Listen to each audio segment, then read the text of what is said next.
नमस्कार, आप देख रहे हैं सी न्यूज भारत और मैं हूं आपके साथ ज्योति अरोड़ा। वक्त हो गया है न्यूज बुलेटिन का, तो आइए नजर डालते हैं इस वक्त की बड़ी खबरों पे। खबर बदायूं से है, जहां यातायात माह के तहत बिलसी नगर के अंबियापुर चौराहे पर बिलसी कोतवाली पुलिस व पुलिस क्षेत्र अधिकारी बलदेव सिंह खनेड़ा के साथ पुलिसकर्मियों ने मार्ग दुर्घटना में मृत लोगों को चौक पर कैंडल जलाकर श्रद्धांजलि दी और लोगों को यातायात नियमों के पालन के लिए शपथ भी दिलाई है। साथ ही उन्होंने जनता से अपील करते हुए कहा कि रोड पर चलते हुए यातायात के लिए बनाए गए नियमों का पालन करें ताकि मार्ग दुर्घटनाएं कम से कम हो सके। उन्होंने कहा कि जिस घर का व्यक्ति मार्ग दुर्घटना में मर जाता है उसका घर पूरी तरीके से बैठ जाता है। वहीं कोतवाल दिनेश कुमार शर्मा ने कहा कि पुलिस नहीं चाहती है कि बाइक चेकिंग में किसी भी व्यक्ति का चालान काटा जाए, लेकिन जब यातायात के लिए बनाए गए नियमों का व्यक्ति द्वारा नजरअंदाज किया जाता है तो पुलिस भी मजबूरन उनका चालान काटती है। इसलिए हमेशा यातायात के नियमों का पालन करें। देखिए, पूरे विश्व में जो मृत्यु दर है सबसे ज्यादा वो सड़क पर हुई दुर्घटनाओं की वजह से है। आप ये माने कि जो मनुष्य की मृत्यु दर है वो जो सामान्य परिस्थितियों में लोग अपनी आयु में मरते हैं उससे बहुत कहीं ज़्यादा लोग दुर्घटनाओं में मर रहे हैं। उसकी वजह यह है कि सड़क पर यातायात बहुत बढ़ गया है, सड़क पर वाहनों की आवाजाही बहुत बढ़ गई है। लोग बाग जो है यातायात नियमों का पालन नहीं करते हैं और यातायात नियमों का पालन ना करने की वजह से बहुत से लोग मर रहे हैं। आज जो नवंबर माह है वो हमारी जो राज्य सरकार है नवंबर माह यातायात माह के रूप में मनाते हैं ताकि जनता के लोगों को यातायात नियमों की जानकारी दें और जो दुर्घटनाओं में मृत्यु दर है उसको रोका जा सके, उसको कम किया जा सके। उसी कड़ी में आज थाना बिलसी की पुलिस के द्वारा ये बदायूं से सी न्यूज संवाददाता नईम अब्बासी की रिपोर्ट। खबर बदायूं से है, जहां आंवला शिमला मिर्च का बीज बनाने वाली कंपनी ने सैकड़ों भोले भाले किसानों को जानबूझकर लौटाने का काम किया।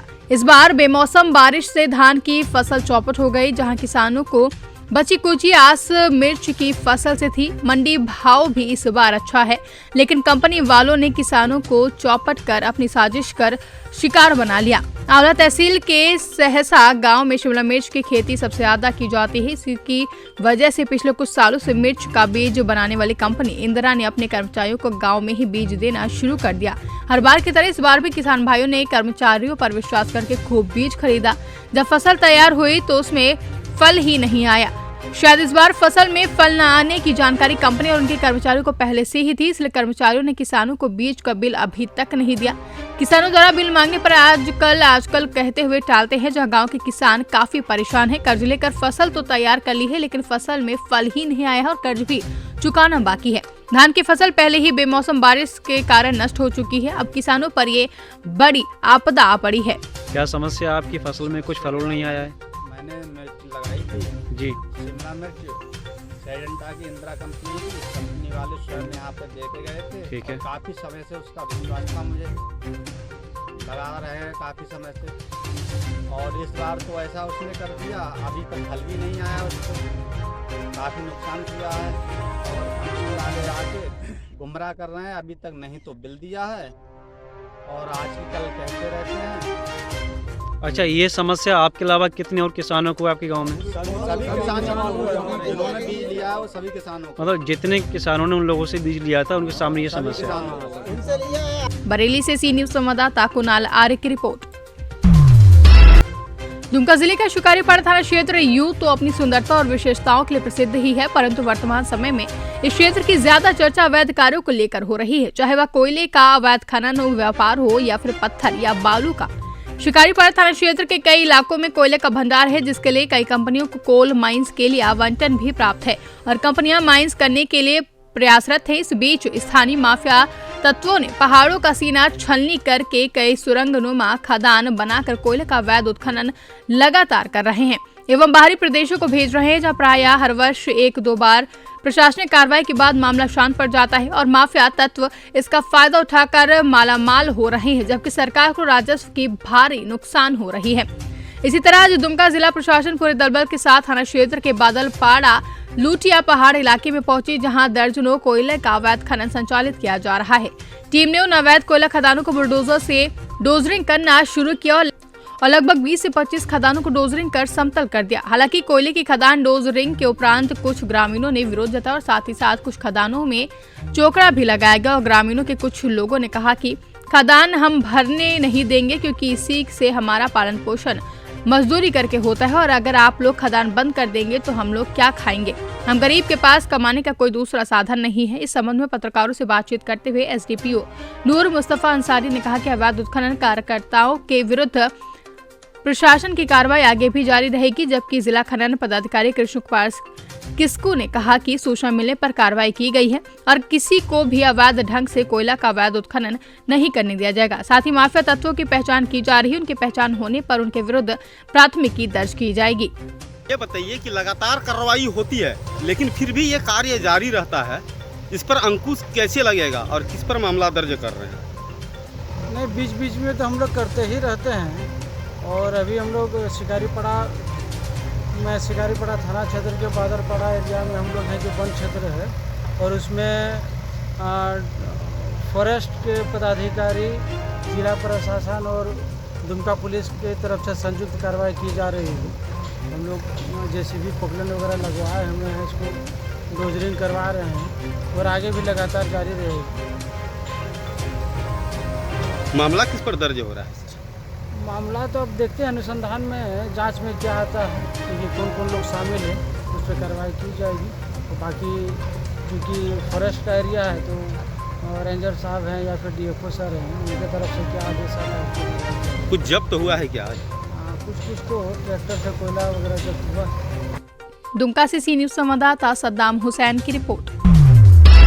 खबर कन्नौज से है, जहां गुरसहाय कोतवाली क्षेत्र स्थित खाड़े देवर गांव में बीते 16 नवंबर को साबिर के पुत्र का अपहरण हो गया था, जिसकी रिपोर्ट साबिर ने कोतवाली गुरसरायगंज में दर्ज कराई थी और गांव के ही कुछ युवकों पर अपहरण का आरोप भी लगाया था। जब आज जुड़वा बाईपास के पास HM कॉलेज के सामने नाले में एक शव मिलने की सूचना गांव में आग की तरह फैल गई। जब स्थानीय लोगों ने पुलिस को सूचना दी, पुलिस ने साबिर को सूचना देकर साथ लेकर आए। जिस प्रकार साबिर ने अपने पुत्र अंसार 16 वर्ष का हुलिया बताया था, उसी तरह शव की सारी चीजें मैच हुई हैं, जिसकी शिनाख्त हो सकी। वहीं साबिर के गांव के ही लोगों पर हत्या कर शव फेंके जाने का आरोप लगाया गया है, जहां पुलिस जांच में जुटी हुई है। कन्नौज से सी न्यूज संवाददाता शिबू सैनी की रिपोर्ट। खबर मोतिहारी से है, जहां सुगौली नगर के वार्ड 8 में एक घर से एक विवाहिता की फंदे से लटका हुआ शव पुलिस ने बरामद किया है, जबकि परिजन घर छोड़कर फरार हो गए थे। घटना की सूचना पर पहुंची पुलिस ने शव को पंखे से झूलता हुआ बरामद किया है, जहां मृतका रोबिन बरनवाल की पत्नी मुस्कान देवी 25 वर्ष बताई गई है, जहां घटना के बाद घर के बाहर ताला लगा दिया गया था।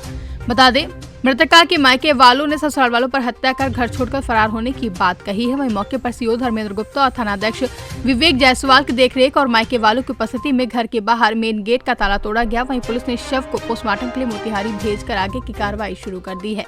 मोतिहारी से सी न्यूज संवाददाता वीरेंद्र कुमार गुप्ता की रिपोर्ट। भीलवाड़ा के तेरपंथ नगर में विराजित आचार्य श्री महाश्रमण जी के सुशिष्य मुनि दर्शन कुमार का 61 वर्ष की आयु में 21 नवंबर को प्रातः 2:21 पर देवलोक गमन हो गया है। मुनि दर्शन कुमार जी संसार पक्ष में मेहता परिवार से लावा सदारगढ़ के थे, जहाँ सन 1983 में आचार्य श्री तुलसी के करकमलों से कांकारोली में मुनि दीक्षा ग्रहण की थी। वहीं कंठ चंदन एवं आदि कलाकृतियां हस्त निर्मित करने में उन्हें विशेष महारत हासिल थी। तेरपंथ धर्म संघ के वे एक विद्वान एवं तत्वज्ञ संत थे। आचार्य श्री के सानिध्य में भीलवाड़ा में ही उनका चतुर्मास हुआ है, जहां दोपहर 2 बजे तेरपंथ नगर से मुनीश्वरी की बैकुंठी यात्रा निकाली गई। इसमें पूर्व शासन श्री मुनि श्री हर्षलाल, शासन श्री रविंद्र कुमार समेत कई लोगों ने हिस्सा लिया है। भीलवाड़ा से सी न्यूज संवाददाता धर्मेंद्र कोठारी की रिपोर्ट। हापुड़ के चंडी रोड स्थित चैम्बर राजमहल हॉल में आग लग गई, जहां शादी के समारोह में एकदम लोगों में चीख पुकार मच गई और अफरा तफरी का माहौल हो गया है। जहां आनंद में फायर ब्रिगेड की गाड़ियों को बुलाया गया है, जो कि आग बुझाने का कार्य कर रही हैं। हापुड़ से सी न्यूज संवाददाता रुस्तम सिंह की रिपोर्ट। बहादुरगढ़ पुलिस और क्राइम ब्रांच टीम ने ग्लोबल चिटफंड कंपनी के सरगनों द्वारा ठगी के मामले में जबरदस्त कार्रवाई करती देखी जा रही है। बता दें कि लॉकडाउन में कंपनी हेड करोड़ों रुपए ठगी कर फरार हो गए थे और इस संबंध में थाना बहादुरगढ़ में दर्जनों मुकदमे दर्ज किए जाने के बाद अशोक चौहान, धर्मपाल चौहान सहित अनेक एजेंट गिरफ्तार किए गए हैं, जहां बहादुरगढ़ पुलिस ने गिरफ्तार कर जेल भेजा है। इसी संदर्भ में बहादुरगढ़ थाना क्षेत्र के गांव लुहारी निवासी पप्पू पुत्र रामकला को गांव के मदन पुत्र सुरेश और पुष्पेंद्र पुत्र रिछपाल ने झांसे से लेकर 18 महीने में रकम दोगुनी करने की बात बताकर करीब 5 लाख की ठगी कर अशोक चौहान द्वारा संचालित निपटैग ग्लोबल चिटफंड कंपनी में लगा दिया। अब जहां पप्पू चौधरी ने जमीन बेचकर पैसा मदन चौहान, पुष्पेंद्र चौहान, अशोक चौहान, धर्मपाल चौहान को दिया, उसके चलते पप्पू ने उक्त चारों के विरुद्ध थाना बहादुरगढ़ में मुकदमा दर्ज कराया था, जहां 21 नवंबर को बहादुरगढ़ पुलिस ने मदन चौहान पुत्र सुरेश चौहान निवासी लुहारी को गिरफ्तार कर वैधानिक कार्रवाई करते हुए न्यायालय में पेश किया है। इनमें 2 आरोपी अशोक चौहान और धर्मपाल चौहान पहले से ही गिरफ्तार कर जेल भेजे जा चुके हैं। पुलिस की माने तो एक शेष आरोपी पुष्पेंद्र चौहान लुहारी को अतिशीघ्र गिरफ्तार कर लिया जाएगा। हापुड़ से सी न्यूज संवाददाता रुस्तम सिंह की रिपोर्ट। मेरठ थाना किछौर के गांव गेसुपुर सुमाली से 3 दिन पूर्व लापता युवक का शनिवार को रुद्रपुर में शव मिलने से परिजनों में कोहराम मच गया, जहां रविवार को शव लेकर गांव पहुंचे परिजनों ने ग्रामीणों के साथ शव को लेकर किछौर कोतवाली के सामने मेरठगढ़ मार्ग पर शव रखकर हत्या करने का आरोप लगाते हुए जाम लगा दिया। जहां जाम की सूचना पर मुंडवाली थाना पुलिस भी मौके पर पहुंची और ग्रामीणों को समझाने का प्रयास किया, लेकिन ग्रामीण नहीं माने, जिसके बाद थाना प्रभारी अरविंद मोहन शर्मा ने परिजनों व ग्रामीणों को समझा बुझाकर जांच कर कार्रवाई का आश्वासन दिया है, जिसके बाद जाम खोला गया। मेरठ से सी न्यूज संवाददाता शाहिद अली की रिपोर्ट। न्यूज बुलेटिन में फिलहाल के लिए इतना ही। देश दुनिया की तमाम बड़ी खबरों के लिए आप देखते रहिए सी न्यूज भारत।